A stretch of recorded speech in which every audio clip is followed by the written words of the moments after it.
En esta ocasión vamos a hablar sobre el mecanismo de acción de los glucocorticoides.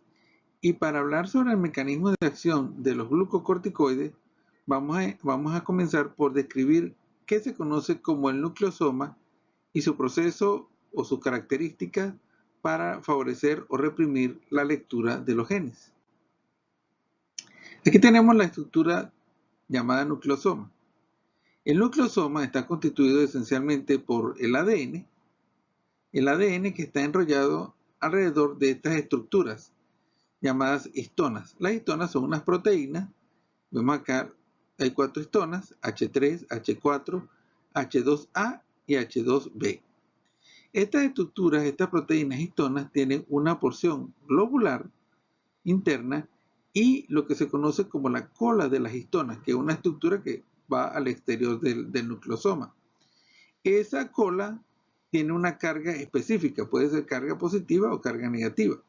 En este caso, al tener la cola un grupo químico con carga positiva, va a interactuar con el ADN que tiene carga negativa y va a establecer una reacción de atracción entre la carga positiva y la negativa, favoreciendo el enrollado y la unión extrema del ADN a la estructura de la histona.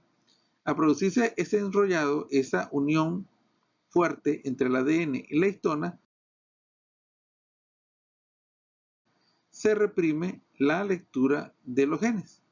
Y al reprimirse la lectura de los genes no se producen o no se puede producir la transcripción de los productos finales. Dentro de los mecanismos que pueden favorecer la lectura de los genes, uno de los más importantes se conoce como acetilación. Y la acetilación es esencialmente el cambio del grupo químico en la cola de la histona.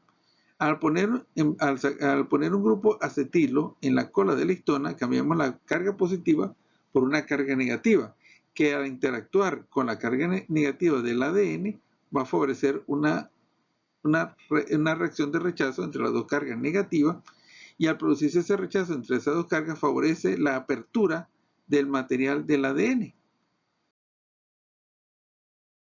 A favorecerse entonces la apertura del material ADN, se favorece la lectura y la transcripción genética. Es decir, entonces, que la acetilación es un proceso de activación de lectura de material genético.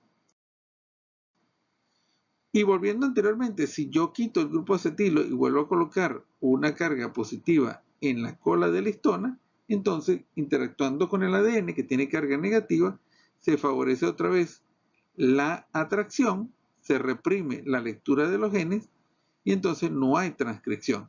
Entonces tenemos que, así como la acetilación favorece la activación, la lectura de los genes, la desacetilación entonces va a favorecer, por el contrario, la represión, va a impedir la lectura de los genes.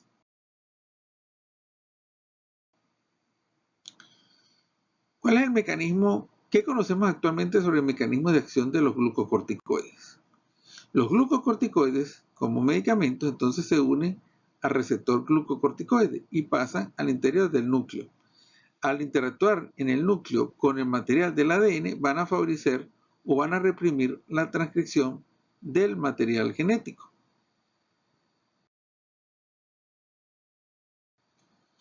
Los glucocorticoides pueden actuar de dos maneras. Pueden actuar sobre ciertas vías fisiológicas, pueden actuar por acetilación. Y ya dijimos anteriormente entonces que al acetilar estamos añadiendo un grupo negativo a la cola que al relacionarse con la carga negativa al ADN produce un rechazo, produce apertura del material del ADN y la activación o la lectura de genes.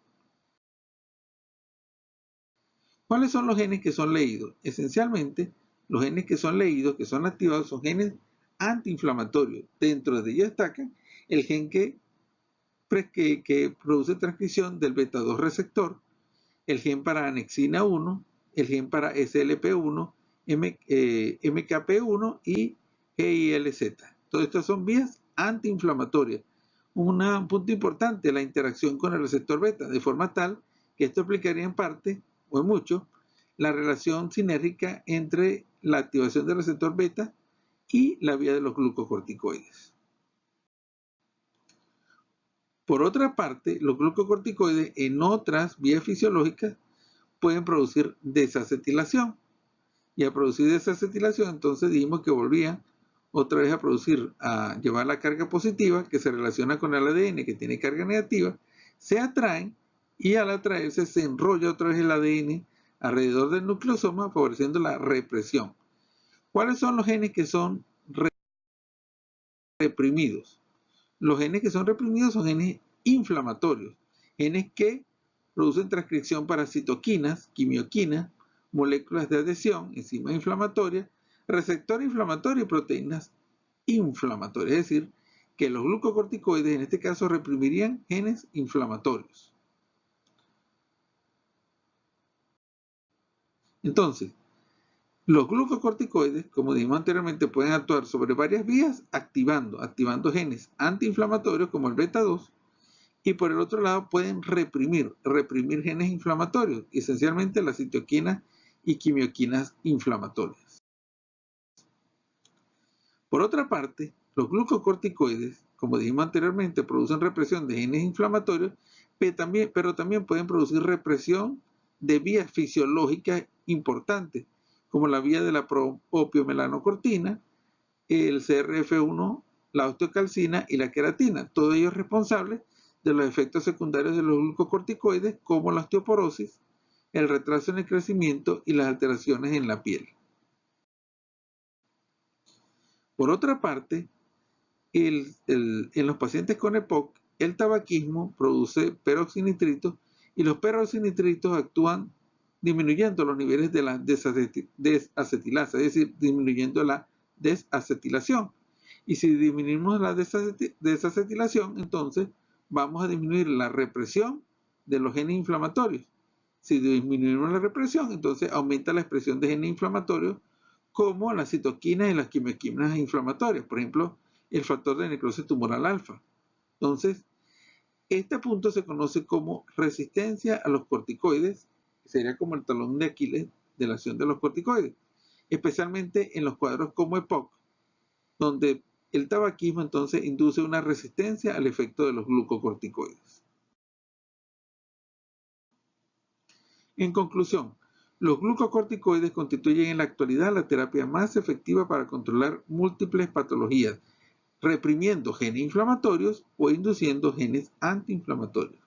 La principal área de investigación en la actualidad es generar estrategias terapéuticas para vencer la resistencia a los glucocorticoides en patologías específicas como EPOC y en asma severa, y la posibilidad de desarrollar nuevos agonistas de glucocorticoides pero con menos efectos secundarios. Muchas gracias.